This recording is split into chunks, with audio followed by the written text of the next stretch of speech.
express how happy I am to be able to visit you again here in Nepal. तो सबसे पहले सुबह नागपुर में आने की मुझे बड़ी खुशी है. I'd like to express my appreciation and gratitude to Bhante Rakta, Sangha, and all of the lay supporters for this warm welcome this morning. तो आप लोगों ने जिस प्रकार से स्वागत किया है, मैं उसके लिए बहुत ही कृतज्ञता व्यक्त करता हूँ. As I think you know, yesterday my group we completed a walk from Aurangabad to Amravati. तो जैसे कि आप लोग जानते होंगे कि मैं और मेरे साथ जो संघ है, हम लोग औरंगाबाद से अमरावती तक दत्ताचारिका करते आए. I don't know the exact number, but I think that on the 17 days of the walk, I gave over 50 Dhamma teachings. तो इस दौरान 17 दिन का जो सफर था, उसमें मैंने 50 धम्म देशनाएं दी.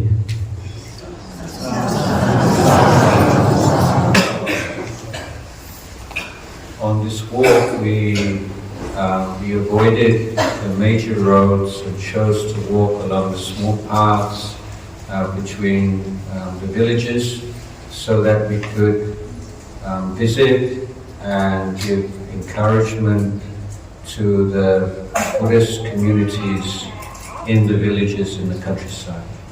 तो इस चारिका में हमने जो मुख्य मार्ग है वो छोड़कर जो गांव गलियारों से गुजरते हुए जो बौद्ध लोग हैं उनको धम्म देशना देकर उत्साहित करने का प्रयत्न किया. Most of the villages now have a small vihara, but very few have bhikkhus. तो बहुत सारे गांव में विहार देखने को मिलते हैं, बहुत सारे विहार भी हैं, लेकिन भिक्खु देखने को नहीं मिलता. So it makes me especially happy today to visit a vihara with a flourishing sangha. तो इसलिए यहाँ पर जिस विहार में आया तो वहाँ पर संघ को देखकर मुझे बड़ी खुशी हुई. Through my studies of the history of Buddhist Sasana over the centuries around the world, it is clear that in whatever country, whatever era the Dhamma flourished, it was because there was a strong Sangha.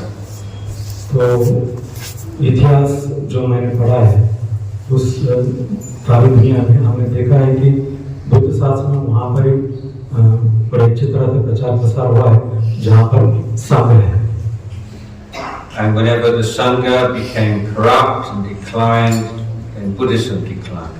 और जब संघ दूषित हुआ और संघ वहाँ से समाप्त हुआ तो बुद्ध शासन भी समाप्त हो गए. So this is the great challenge for Buddhism in Maharashtra. We need more bhikkhus. तो इसलिए ये बहुत बड़ा हमारे लिए एक चैलेंज है कि हमको बहुत सारे भिक्खु तैयार करने हैं. And bhikkhus, I don't just mean someone who has been through an upasampada ceremony and is wearing the robes of a bhikkhu. और भिक्खु का मतलब इतना नहीं है कि उसने उपसंपदा लिए और चीवर पहना हुआ है. But it means someone who has committed themselves fully to the training of the bhikkhu. लेकिन भिक्खु का वास्तविक मतलब यह है कि जिसने भिक्खु का जो है ट्रेनिंग के प्रति उसकी निष्ठा है. So wherever there are centers where there are venerable Theras like Bhante Vinaya here, Bhante Bodhipalo in Aurangabad, these centers need to be supported, and not just financially, but for people coming forth and committing themselves to bhikkhu training. तो इसलिए यहाँ पर जैसे बोधिपाल बनते हैं, यहाँ पर निरक्षर बनते हैं, तो उनको मदद करने की आवश्यकता है, केवल आर्थिक रूप से नहीं बल्कि आकर धर्म सीखना और उनसे प्रेरित लेना ये ज़्यादा जरूरी है। In Thailand, for hundreds of years, most male Buddhists would become a monk for some period of time. Thailand में अगर देखा जाए तो ज़्यादातर पुरुष कुछ समय के लिए क्यों ना हो वो भिक्षु बनते हैं। Usually for 3 months, the 3 months of the rains retreat. आमतौर पर 3 महीने के खासतौर से वर्षावास में 3 महीने के लिए वो भिक्षु बनते हैं। In fact, in the old days, it would be very hard for a man who has not been a monk to make a good marriage. और वहाँ पर पुराने ज़माने में ऐसा था कि जो भिक्षु नहीं बनता उसको शादी करने का मौका उतना नहीं मिलता। Because both the young woman and the parents of the young woman would have some confidence that if this man has been through 3 months of monkhood, he will have a strong moral base and he will be a good person. क्योंकि वहाँ के लोग ऐसा सोचते थे कि अगर भिक्षु ये लड़का 3 महीने के लिए भिक्षु बना है तो फिर ये सही भी अच्छा शीलवान होगा और गृहस्थ जीवन के लिए वो एक निष्ठा से अपना संबंध निभा पाएगा। So Buddhism, as you know, first appeared in India more than 2,500 years ago. तो बौद्ध धर्म यहाँ पर जब स्थापित हुआ वो 2500 साल पहले स्थापित हुआ। Soon after his enlightenment, the Buddha's wisdom, which led to his enlightenment, flowered into compassion. तो बुद्ध ने जो बुद्धत्व प्राप्त किया उस बुद्धत्व से उनकी करुणा उत्पन्न हुई। And we consider these the 2 chief virtues of the Lord Buddha, wisdom and compassion. तो भगवान बुद्ध के ये 2 मुख्य गुण माने जाते हैं, एक है प्रज्ञा और दूसरी है करुणा। So when we bow to a Buddha image, we're not bowing to stone or marble or wood. We are bowing to a symbol. तो बुद्ध को जब हम वंदना करते हैं तो केवल एक मूर्ति की, लोहे की मूर्ति या लकड़ी की मूर्ति या पत्थर की मूर्ति को नहीं बल्कि गुणों को। We are bowing to wisdom and compassion. हम जो नमन कर रहे हैं वो प्रज्ञा और करुणा को। We are saying these are the highest virtues, the highest values in my life. और हम ऐसा समझते हैं कि ये सबसे ऊंचे गुण हैं। The Buddha's compassion appeared in his heart, and then a doubt arose. He thought, is this path to enlightenment too difficult? भगवान को जब बुद्धत्व प्राप्त हुआ तो उन्हें करना चाहिए और फिर उनको एक शंका उत्पन्न हुई कि क्या रास्ता है। Is it too difficult for ordinary human beings to realize? तो ये आम आदमी के लिए क्या ये ज्ञान प्राप्त करना कठिन है, ऐसे उन्हें शंका उत्पन्न। And then Brahma Sahampati appeared before him, and he said, Lord, there are beings with little dust in their eyes, meaning with few obstructions. There are human beings that can follow in your footsteps. तो फिर ब्रह्म सहमति आए और उन्होंने कहा कि भगवान इस दुनिया में ऐसे भी लोग हैं जिनकी आंखों में कम धूल है और जो इस धर्म को ग्रहण कर सकते हैं। Please teach the Dhamma for the happiness and welfare of all beings. तो इसलिए करुणा कर लोगों को धर्म सिखाइए। And those words of Brahma Sahampati were repeated by Upasaka Prem just now. This is the way we begin Dhamma discourse in Thailand. और वही जो वचन है अभी उपासक प्रवचन के पहले जो याचना की वो ब्रह्म के वचन है और ये परंपरा थाईलैंड में चली आ रही है। It's a very nice chant, and I would recommend some of you to learn it. It's not a long chant. And then when Bhante Vinaya is going, or one of the bhikkhus here is going to give DhammaTalk, you can all chant together. It's a very beautiful way to ask for the Dhamma. तो ये जो याचना की गाथा है ये बहुत अच्छी है, आप लोग सीखना चाहिए ताकि यहाँ के भक्ते तो जब आप धम्म सुनना चाहते हैं तो आप भी इस तरह से याचना कर सकते हैं। And this asking for the Dhamma embodies an important principle in Buddha Dhamma. और इस तरह से धर्म की याचना करना ये एक मुख्य नियम है बौद्ध धर्म में। When we say Buddhang Saranang Gacchami, Dhammang Saranang Gacchami, and so on, the word Gacchami means I go to. जब हम कहते हैं कि बुद्धं शरणं गच्छामि, धम्मं शरणं गच्छामि, इस तरह कहते हैं यानी हम उनकी शरण में जा रहे हैं। It means the initiative must come from you. तो उसकी मतलब है वो शुरुआत आपके अंदर से आपसे होनी चाहिए।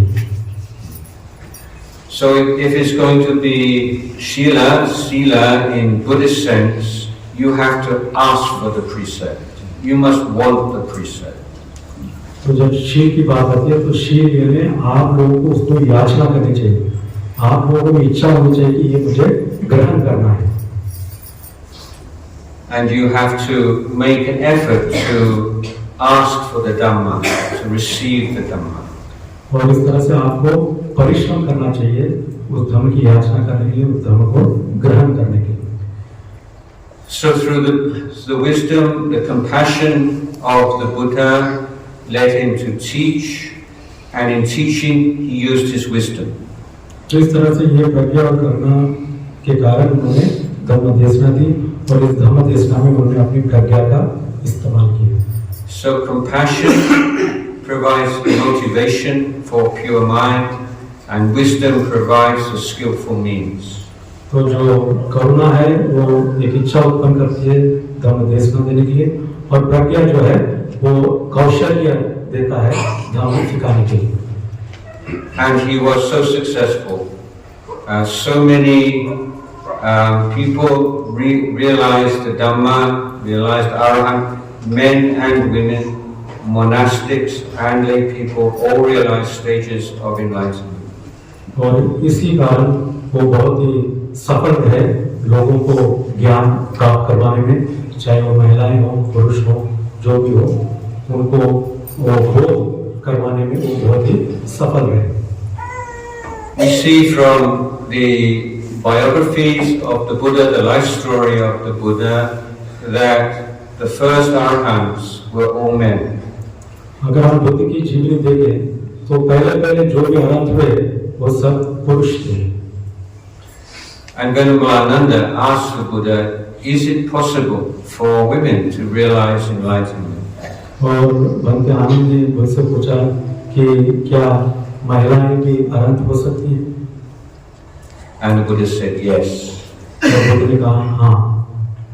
And his reason is that greed, hatred and delusion have no gender. There's not male greed, female greed, male anger, female anger. Anger is anger, greed is greed. These are true for all human beings. क्योंकि ये जो विकार है राग द्वेष मोह, इसका कोई लिंग नहीं होता। ऐसा नहीं है कि ये पुरुष राग है, स्त्री राग है, ऐसा उनका कोई लिंग नहीं होता। सभी में विकार है, तो इसलिए सभी अगर परिश्रम करें तो मुक्त हो सकते हैं, आनंद हो सकते हैं। And similarly, the cessation of greed, the sensation of hatred, sensation of delusion has nothing to do with whether you are a man or a woman.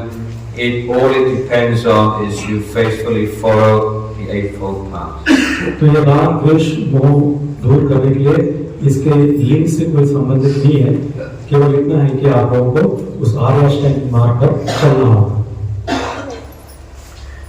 So when the Buddha sent the first group of arahants to walk out through the countryside and spread the Dhamma, he had one condition. तो जब भगवान बुद्ध ने जो पहले आनंद बने और उनको धर्म प्रचार करने के लिए जाने के लिए कहा। He said, you can only teach somebody who asks to be taught, who wants you to teach them. तो उन्होंने कहा कि ये धर्म तुम उन्हीं को सिखा सकते हो जो याचना करेंगे, जो सीखने को तैयार हैं। We will not try to persuade anyone to give up their beliefs and become Buddhist, convert to Buddhism. We will not use persuasion or force of any kind. तो हम लोग जो है लोगों को कोई जोर जबरदस्ती नहीं करेंगे, कोई प्रलोभन नहीं देंगे। ये धर्म स्वीकार करने के लिए वो अपनी मर्जी से याचना करते हैं तो ही हम देंगे। And this peaceful, respectful way of propagating Dhamma is a unique feature of our religion. जिस तरह से बड़ी शांति से प्यार से इस धर्म को प्रचार करना, ये बुद्ध धर्म का एक विशेष गुण है। In the West these days, so many of the younger generation are saying, I have no religion. आजकल पाश्चात्य देशों में जो नौजवान हैं, वो कहते हैं कि हमारा कोई धर्म नहीं। And their reason is that they see religion playing such a major role in creating and making worse all kinds of conflicts in the world, and the violence, aggression, even warfare that we see around the world so often having a religious dimension. क्योंकि वो लोग देख रहे हैं कि दुनिया में जितने भी लड़ाई झगड़े या युद्ध हो रहे हैं, उसमें धर्म का एक बड़ा कारण बताया जाता है। But when people come across teachings of the Buddha, they say, oh, this is a very different kind of religion. लेकिन जब लोग बौद्ध धर्म के संपर्क में आते हैं, तो लोग कहते हैं, अरे ये तो एकदम हटकर कोई अलग ही प्रकार का धर्म है। And Buddhism has this reputation throughout the world as religion of peace. और जो बौद्ध धर्म है, वो सारी दुनिया में ये माना जाता है कि बौद्ध धर्म जो है वो शांति का संदेश देता है। We have no enemies. हमारे कोई दुश्मन नहीं है।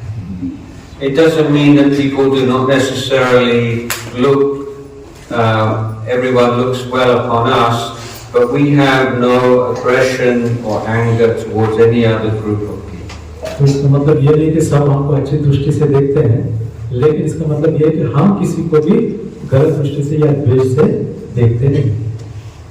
And we have this phrase in Pali, sabbe satta. It means all beings, not just our family, our group, our religion. All beings. We have metta for all beings. So पाली में हम सभ्य सत्ता इसका शब्द का इस्तेमाल करते हैं। उसका मतलब सभी प्राणी। उसमें ये नहीं कि मेरे लोग, मेरे जात के लोग, मेरे प्रांत के लोग, ऐसा कुछ नहीं है। सभी प्राणियों के प्रति मैत्री रखना है। So this is something to be very proud of for us Buddhists. तो इस बात का हम बौद्धों को गर्व होना चाहिए। So Buddhism spread throughout India and spread to so many other countries, even as far as Afghanistan, Iran. These were all Buddhist countries at one time or another. तो बौद्ध धर्म यहाँ भारत से फैला, दूर दूर तक, यहाँ तक कि अफगानिस्तान, ईरान तक फैला है। But as is the case of all natural things, after some time Buddhism started to decline. It had a very long life in India, maybe 1,500 years, but then eventually almost disappeared from India. तो जैसे कि प्रकृति का नियम है कि चीजें अनित्य हैं, तो वैसे बौद्ध धर्म भी भारत में बहुत समय तक रहा, लगभग 1500 साल, लेकिन फिर वो यहाँ पे भी समाप्त हो गए। And then around 70 years ago, through the effort, through the self-sacrifice, through the compassion of Dr. Ambedkar, a whole new Buddhist community appeared in India out of nothing. और 70 साल पहले बाबा साहब अम्बेडकर के परिश्रम के कारण उनके कारण जो है यह बौद्ध धर्म फिर से भारत देश में जागृत हुआ। So this is a second flowering of Buddha Dhamma in India. तो इस तरह से ये दूसरी बार बौद्ध धर्म यहाँ पर फलित हुआ। And it is something to be very proud of, to participate in this second flowering. और ये हमारे लिए बड़े सौभाग्य और गर्व की बात है कि इस दूसरे बुद्ध शासन में हम लोग हैं। But we must acknowledge that it is very different from the first flowering. लेकिन एक बात समझ आए कि पहला जो बुद्ध शासन था उससे ये हट कर है थोड़ा। Because you lack the bhikkhus, the bhikkhunis, you lack the enlightened beings who will make sure that you progress on the correct path. क्योंकि इस दूसरे बुद्ध शासन में उतने भिक्षु भिक्षुनी जो आनंद है या मुक्त हुए ऐसे लोग अभी देखने को नहीं मिलते जिससे कि अच्छी तरह से वो दूसरों को भी ज्ञान दे सके। So this will be a long-term problem, but at least it is good to recognize that after 70 years, it really is time to think about creating strong Bhikkhu Sangha in Maharashtra. तो ठीक है, ये तो एक समस्या है, लेकिन अब हमको इसके ऊपर सोचना पड़ेगा कि कैसे हम भिक्षु संघ को मजबूत करें इस महाराष्ट्र में। But also it is time for lay Buddhists to come forward. When the monastic order is weak, then the lay Buddhist upasika have to put forth more effort. तो इसलिए समय है कि अब उपासिकाएं आगे आए और परिश्रम करें। जब भिक्षु संघ कमजोर हो तो उपासिकाओं को आगे लेकर इस दिशा में काम करने की मेहनत करने की आवश्यकता है। Fortunately, Buddhists today have an advantage over Buddhists of all previous generations. लेकिन एक तरह से पूर्व बौद्धों से अगर तुलना करें तो आज के बौद्धों के लिए एक बेहतरीन अवकाश है। And that is the mobile telephone.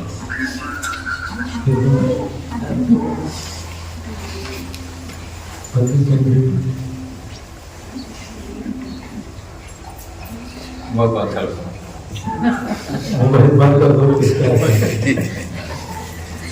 So mobile telephone, of course, can be an addiction.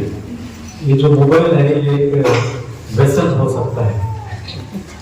But it also provides access for people even in the villages through Buddhist website, through YouTube, through podcast, to study, learn principles of dana and sila and bhavana in a way that would be like magic to people of 50 years ago. तो ये व्यसन तो है, लेकिन इसका एक अच्छा पक्ष भी है। वो ये है कि आप मोबाइल से बहुत तरह के बारे में जान सकते हैं, चाहे वो वेबसाइट से हो, यूट्यूब से हो, और अनेक चैनल है। तो इससे आपको ये मौका मिल सकता है जो 50-60 साल पहले ये मौका नहीं था। So apart from the time you put aside for conversation and entertainment, also make some time every day to use your phone for some study of Buddha Dhamma. तो इस तरह से कि मोबाइल को खाली बात करने के लिए, चर्चा करने के लिए और मनोरंजन के इस्तेमाल करने के अलावा कुछ समय निकालिए और उसके द्वारा धर्म को जानना और धर्म को सुनने का प्रयत्न कीजिए।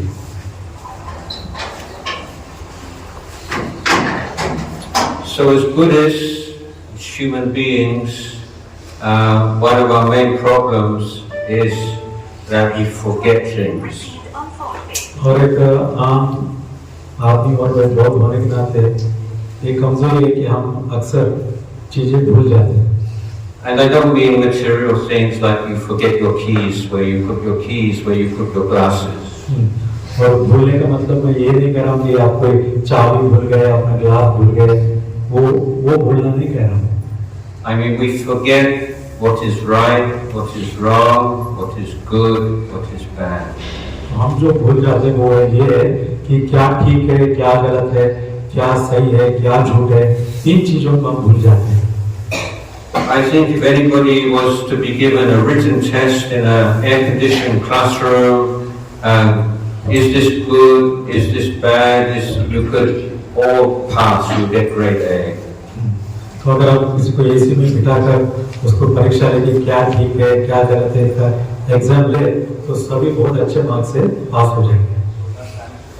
But in real life, I think we all recognize so many things we know are bad, but we still do them. लेकिन वास्तविक जीवन में अगर देखें तो बहुत सारी चीजें ऐसे हैं जो हम जानते हैं कि ये गलत है और फिर भी उसे करते हैं। And so many things we know are good, and yes, I will do this, it's a good thing, but somehow we never get around to doing it. और उसी तरह से हम जानते हैं कि चीजें अच्छी हैं, मुझे करना चाहिए, ऐसा रहता है, लेकिन करते नहीं है, कर नहीं पाते। So many times we act in ways which cause us distress afterwards. We feel shame and guilt afterwards. और हम कभी-कभी ऐसा व्यवहार करते हैं जिसके कारण हमको दुख होता है, हमें गिलानी पैदा होती है।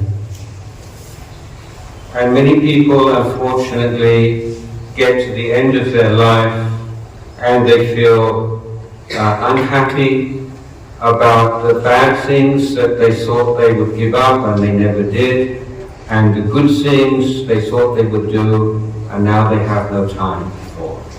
तो बहुत से लोग जो है अंतिम दिनों में फिर ऐसे विचार करते हैं कि मैंने सोचा था कि ये गलत चीजें मुझे छोड़ना चाहिए लेकिन छोड़ नहीं पाए, ये अच्छी चीजें मुझे करना चाहिए लेकिन वो कर नहीं पाए, और इस तरह से अंतिम दिनों में बहुत ही पश्चाताप करते हैं। So one of the main reasons is that we forget our principles. We cannot access our principles when we need them.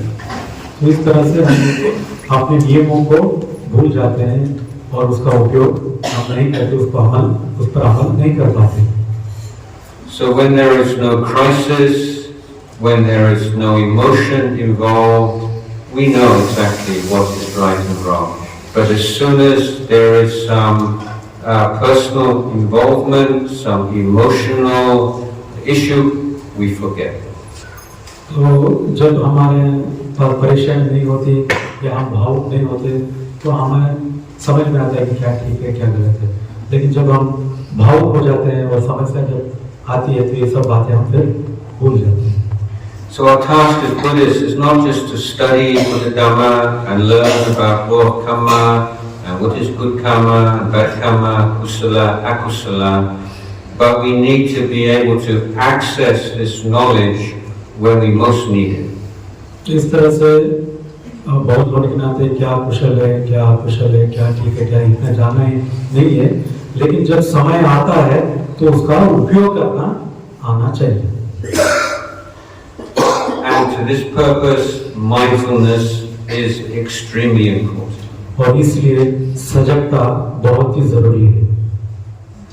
And in the text, the explanation of sati is not forgetting. और इस तरह से अगर सूत्रों में देखें जो सती शब्द है उसका मतलब ये है कि नहीं भूलना। So in daily life, how do we practice mindfulness? तो नित्य जीवन में हम कैसे इस सती का अभ्यास करें? First of all, it's important that we put aside some time, especially early in the morning, for meditation. तो सबसे पहले ये काम करना होगा कि कुछ समय सवेरे ध्यान के लिए निकालना होगा।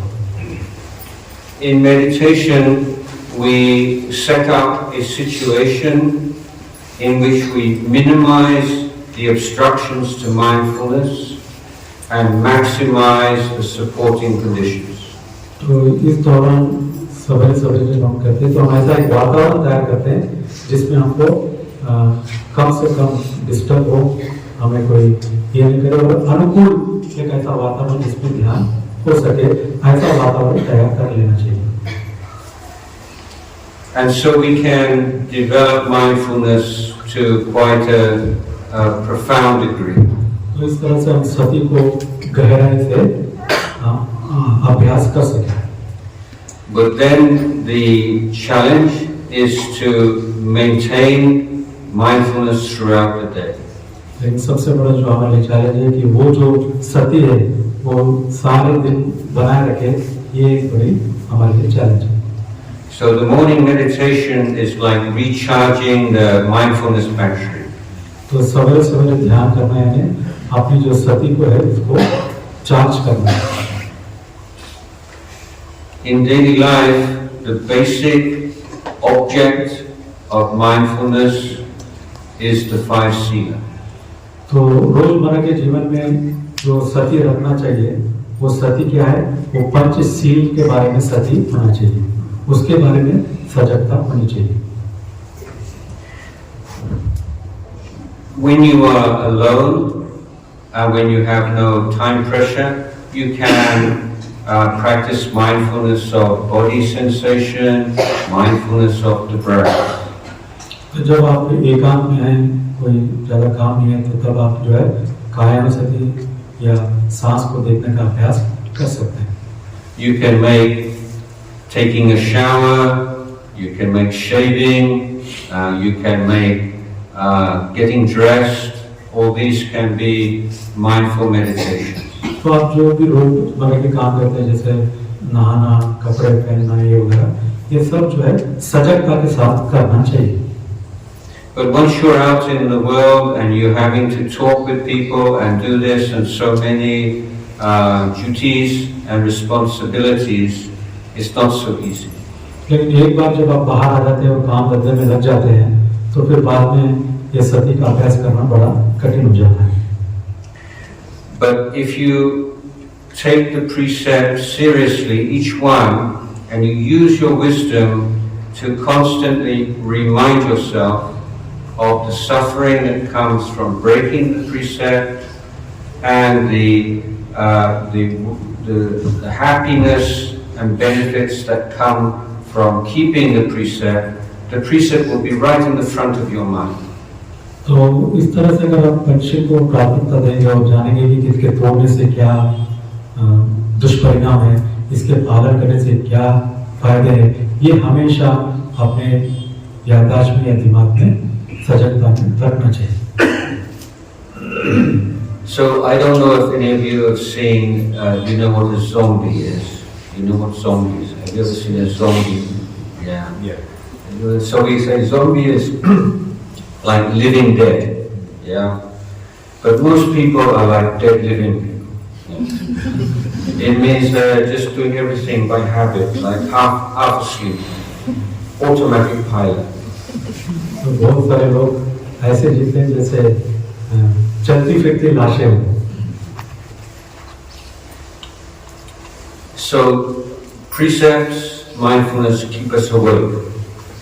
तो ये जो शील है, उसके बारे में सत्य रखना, ये हमको सजगता रखने के लिए शील के बारे में बहुत जरूरी है। So we have a human life rather than zombie life. ताकि हम एक मनुष्य का जीवन जिए और मुर्गों का जीवन न जिए। I give you an example of zombie life. मैं आपको एक उदाहरण देता हूँ ज़ोंबी जीवन का। It's maybe dusk time, lot of mosquitoes. जैसे मान लो बहुत सारे मच्छर हैं। You are doing some work. और आप कुछ काम कर रहे हैं। Zombie work. ऐसे ही रोबोट की तरह काम कर रहे हैं। And then mosquito bites you. और आपको किसी मच्छर ने काट लिया। And then just like that. और तुरंत आप उसको मार देते हैं। Yeah. So it's not purposefully renouncing your precept or disrespecting the Buddha. You forget. तो तब ये जरूरी है कि आप लोग जानबूझकर शील तोड़ रहे हैं या बुद्ध के वचनों को बोल रहे हैं, ये एक प्रतिक्रिया के रूप में हो जाता है। But if you have the precept in your mind as your mindfulness object, then maybe there is initial zombie action. You lift your hand like this. Like this.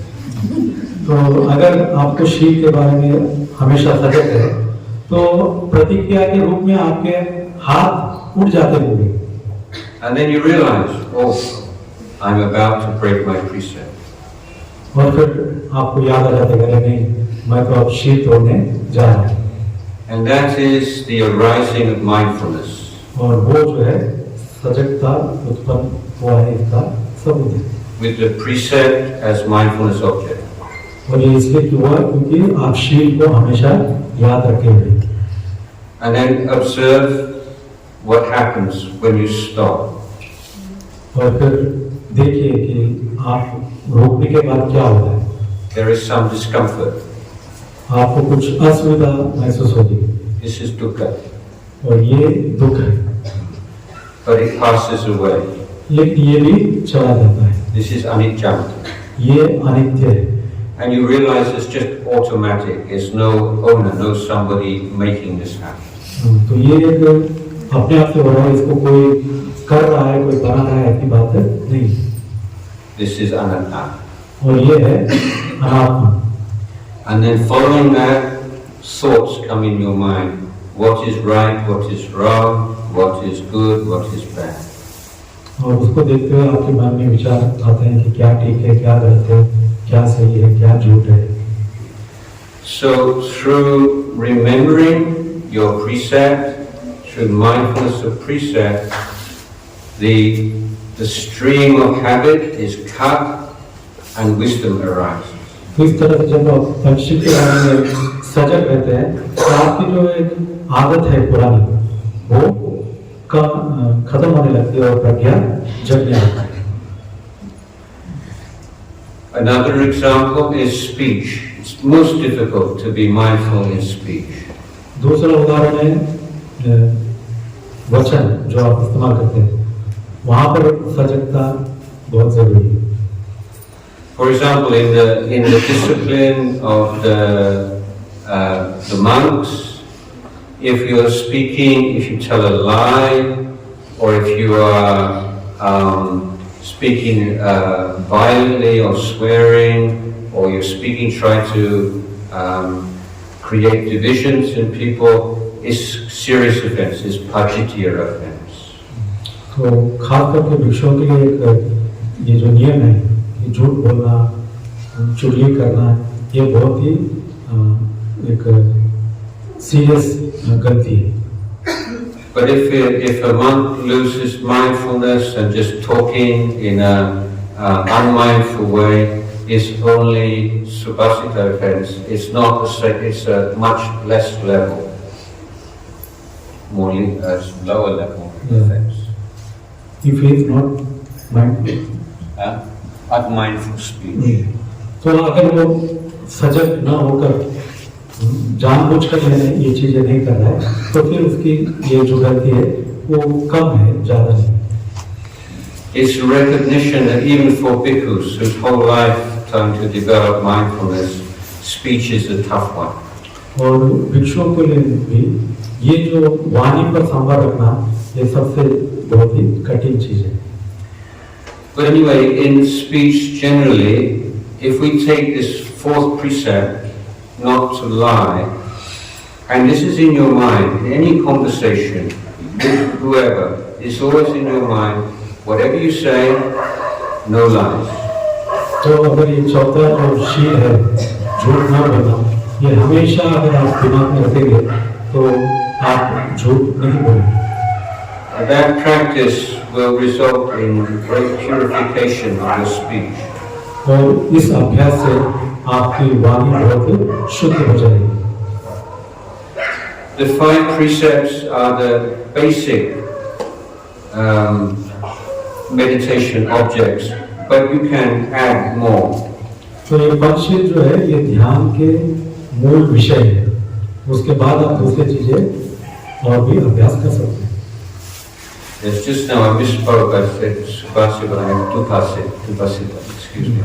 But there is right speech and good speech, and bearing these in mind is a very good practice in daily life. तो ये सही बात करना अच्छी बात करना ये एक अच्छा अभ्यास है.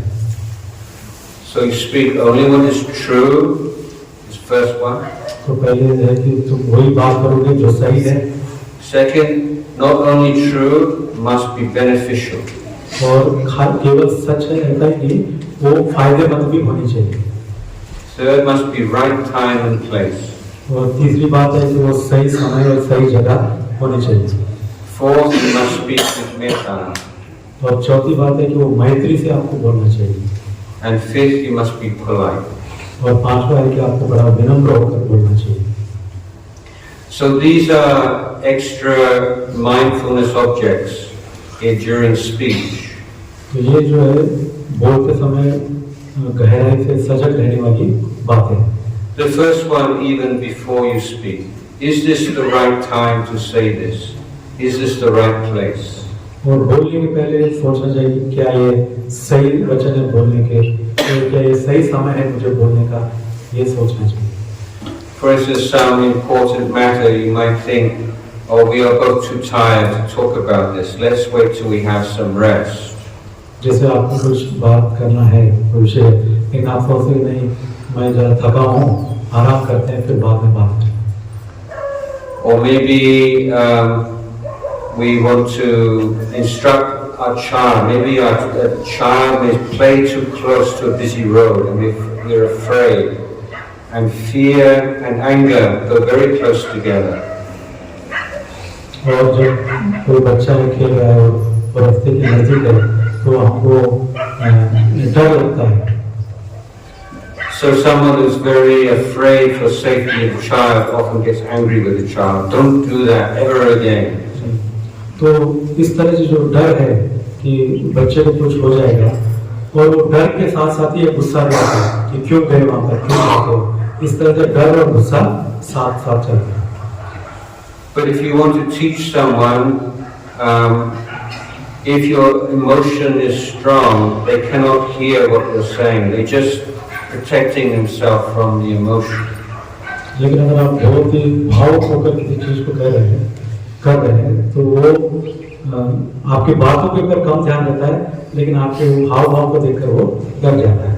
So you wait till your mind settle down a little bit calm before you teach the child. तो इसलिए बच्चों को कुछ बोलने के पहले अपने आप को शांत करना चाहिए, शांत करके फिर बताना चाहिए।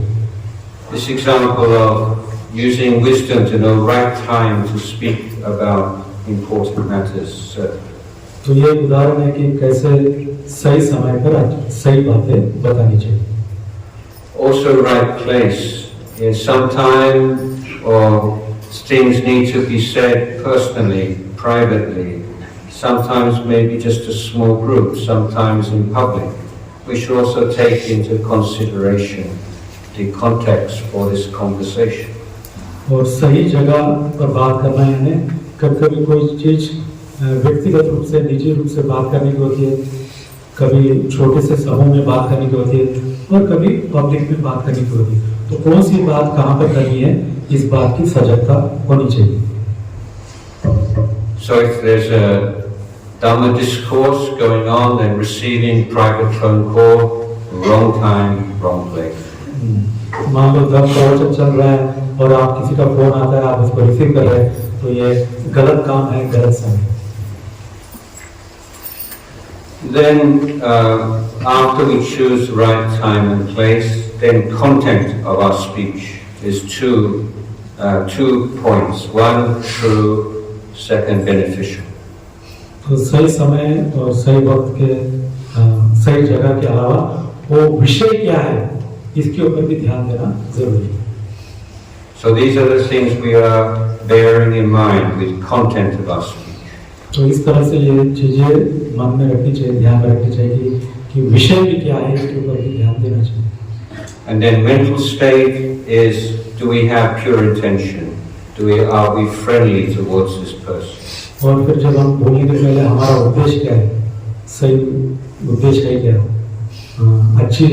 अच्छे उद्देश्य से बोल रहे हैं क्या, इसका भी ख्याल रखना चाहिए।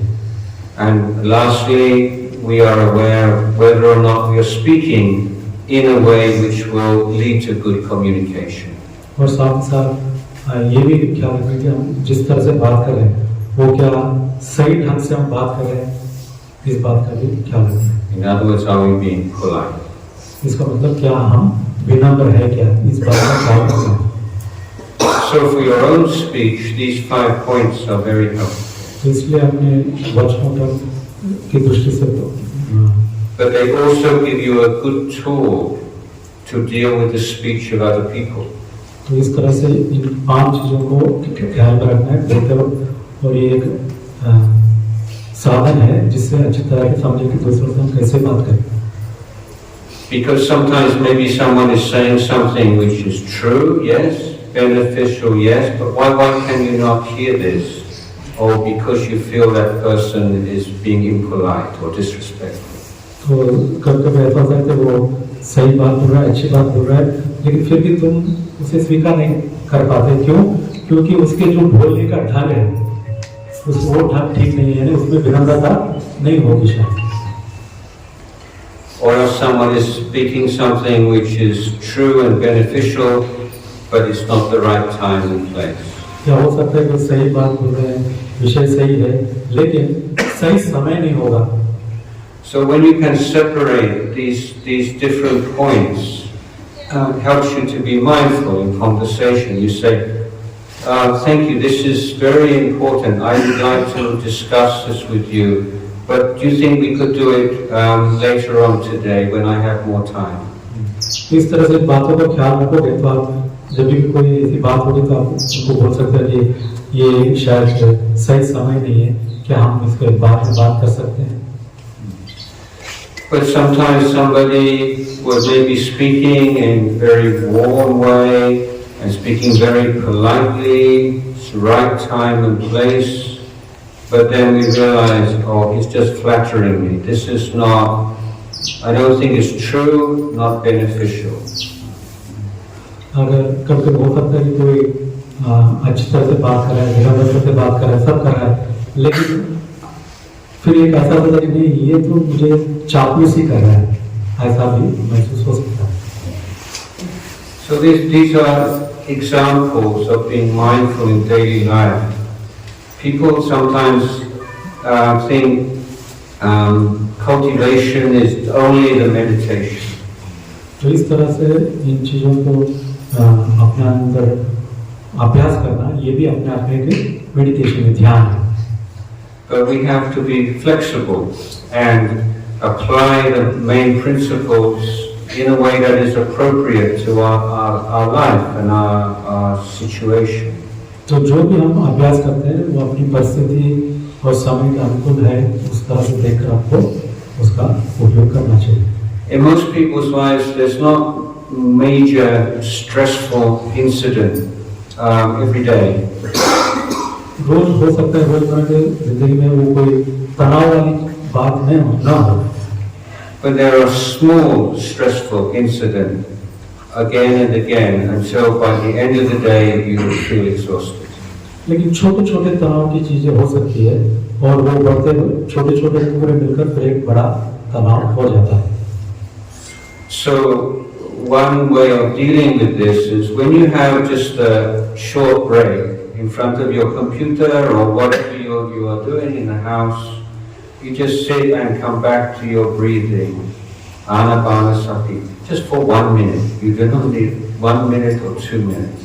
Rather than just looking and checking your phone, any messages, and just trying to relax that way, every now and again, just stop, just start again. Breathe in, breathe out, breathe in, breathe out. So तनाव का सामना करने का एक अच्छा तरीका है कि जब भी काम करते हैं आपको थोड़ा भी मौका मिल जाता है आराम करने का, तो आप तुरंत अपने सांस को देखना शुरू कर दें. ना कि उस छोटा सा समय मिल गया तो फिर अपने मैसेजेस देख रहे हैं, फोन पर क्या हो रहा है ये देख रहे हैं, ये सब न करते हुए ये छोटे-छोटे तनाव को अगर इस तरह से आप थोड़ी बार रुक कर अपने सांस को देखें तो ये आपके लिए फायदेमंद होगा.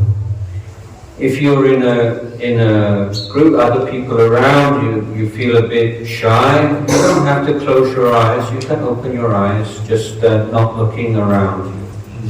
तो अगर आपको लगता है कि नहीं बहुत सारे लोग हैं, मैं आँख बंद करके ध्यान कर रहा हूँ, आपको थोड़ा शर्म लगता होगा, तो कोई हर्ज नहीं है, आँख खोल कर भी आप ये देख सकते हैं सांस. So if you do this a number of times during the day, you're cutting off the stress, cutting off and starting again, and the stress will not accumulate through the day. तो इस तरह से आप हर बार जब भी थोड़ा समय मिला इस तरह से सांस देखेंगे तो ये जो छोटे छोटे तनाव है इसको वो दूर करेगा, शांत करेगा, ताकि ये जमा होकर के बाद में एक बड़ा तनाव न बने।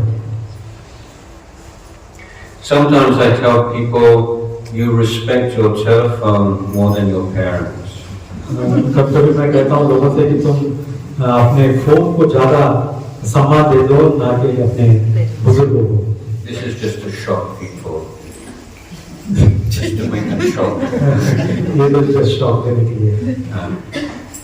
My reason is, if your mother or your father says, please come here, say, एक मिनट। तो समझ में आ गया होगा। But with your telephone, it's not even 1 second. Hello? तो जब माँ बाप बुलाते हैं तो आप कहते हैं 1 मिनट, लेकिन जब फोन आता है तो तुरंत उठा लेते हो, उसको 1 मिनट नहीं लगता। Why is your telephone so powerful? It can call you straight away, and you respond like a slave straight away. तो क्यों ये आपका फोन इतना शक्तिमान हो गया है और आप इसके गुलाम की तरह तुरंत उसका रिस्पॉन्स करते हैं? So when you hear your telephone, just practice. Breathe in, breathe out, breathe in, breathe out, breathe in, 3 breaths. It's not a long time. It's not even 1 minute. And then when you pick up your telephone, you will be more mindful. तो अगली बार जब भी phone आए तो सांस 1, 2, 3 ऐसा गिनना है और उसके बाद फोन उठाना है, तो फिर तुम सजगता से उस विषय पर बात कर सकते। So there are so many different ways you can increase the quality of your life, the strength of your mindfulness. तो इस तरह से छोटी छोटी बातों से आप अपने जीवन की गुणवत्ता बढ़ा सकते हैं। So we have to learn the Buddhist principle and learn how to apply them in daily life. This is the essential Buddhist path. तो इसलिए हमको बहुत शिक्षाओं को ग्रहण करना है और रोजमर्रा की जिंदगी में कैसे इस्तेमाल करना है इसको देखना है। The Buddhist path is path of learning. तो बुद्ध का जो मार्ग है वो सीखने का मार्ग है। We are all learning how to be human beings. हम ये सीखते हैं कि हम कैसे मनुष्य बने। And the Arahant is the Aseka Pugala, the person who has graduated from this education. और जो अरहत है वो इस दिशा में अपना डिग्री लिया हुआ है। For the rest of us, there's still so much we have to learn. लेकिन बाकी के हम सब लोग जो है बहुत कुछ है हमको करने के लिए। So, to end the Dhamma Desana, I just want to tell you a short story. तो धम्म देसना समाप्त करने के पहले मैं आपको एक छोटी कहानी सुनाना चाहता हूँ। So there was a young girl at school, so much pressure on her. Pressure to study well and not disappoint her parents. तो एक लड़की थी जो स्कूल में पढ़ती थी और उसके ऊपर पढ़ाई का इतना तनाव था, माँ बाप को खुश करने का। Pressure from teachers. तो माँ बाप का एक तरफ से तनाव, दूसरी तरफ जो शिक्षक है उनकी तरफ से तनाव। So much work to do, so much homework. और इतना सारा घर पे काम करना, होमवर्क जो दिया हुआ है वो करना। Maybe some of the other girls at school mean and say nasty things to her. और हो सकता है कि दूसरे लड़कियां उसको अभद्र भाषा का इस्तेमाल करती हो, उनको चिढ़ाती हो। Also feeling the pressure to be beautiful and attractive. और एक भी तनाव रहता है कि मैं सुंदर दिखूं, आकर्षक दिखूं। So one day she went to see her father and she said, I feel so much pressure. इसलिए एक दिन वो अपने पिताजी के पास गई और कहने लगी मेरे ऊपर बहुत तनाव। So he said, let's go into the kitchen. तो पिताजी ने कहा चलो हम लोग जो है रसोई घर में जाते हैं। Fill 3 pots of water and put them on the stove. और 3 जग में पानी रखकर वहाँ पर रख दिया। In first pot, put tomato. हाँ, तो पहले जार में जो है उन्होंने टमाटर डाले। Second pot, you put an egg. दूसरे जग में जो है अंडा डालिए, third pot coffee bean, और तीसरे जग में जो है कॉफी डालिए, boil. और उसको उबालने लगे। After it boiled, father says, take out the tomato. तो उबालने के बाद पिताजी का अब वो टमाटर निकाल ली। So all the tomato, the boiling water, it just burst. It cannot pick it up. तो उस उबलते इसमें टमाटर जो है फूट कर पूरा फैल गया था। Okay, egg. Pick up the egg. और फिर उन्होंने कहा अब अंडा उठाओ। And look at the egg. They say, all egg is very hard. और उन्होंने कहा देखो ये अंडा देखो, तो उसमें देखा और कहा ये तो बहुत ही सख्त है। And take out the coffee bean. और फिर कहा कि कॉफी के बीज निकालो। Just how does the coffee bean seem? तो कैसे दिखता है वो कॉफी के बीज? About the same. About the same. वैसे ही। So father taught his daughter. तो पिताजी ने अपनी बेटी से कहा, He said everyone has pressure in life. It's like the boiling water. तो सबके जीवन में ये तनाव है, जैसे उबलते हुए पानी की तरह। But some people are like tomato. They have no mental strength, and when the pressure comes, they just burst like a tomato. तो कुछ लोग टमाटर की तरह है, जिसमें मानसिक ताकत नहीं है, तो वो तनाव में पूरी तरह से नष्ट या बिखर जाते हैं। Other people, they become like an egg. The more hot water, they become very hard and cynical. और दूसरे जो है अंडे की तरह है, जो तनाव में बहुत ही सख्त और हाश में बहुत ही कठोर हो जाते हैं। And then the third kind of person, like the coffee bean.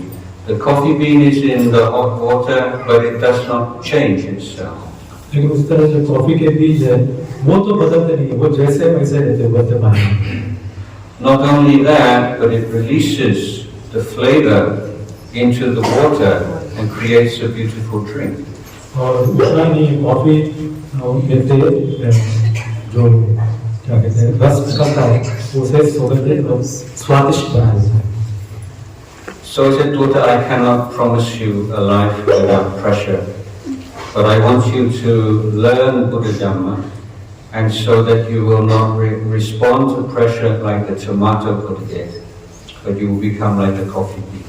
तो उन्होंने कहा बेटी मैं तुम्हारे तनाव को दूर नहीं कर सकता, लेकिन इस तनाव का सामना करने के लिए तुमको धम्म सीखना होगा, ताकि तुम ये कॉफी के बीज की तरह बन सको।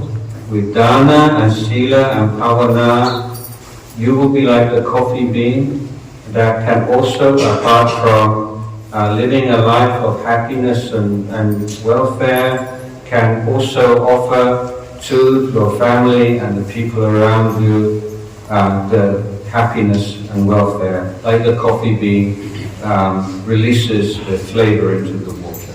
तो दान शीला भावना इसका अगर आप अभ्यास करोगे तो आप खुद की खुश रहोगे और दूसरों को भी खुशियां बांट सकते हो, जैसे कि ये कॉफी के बीज है।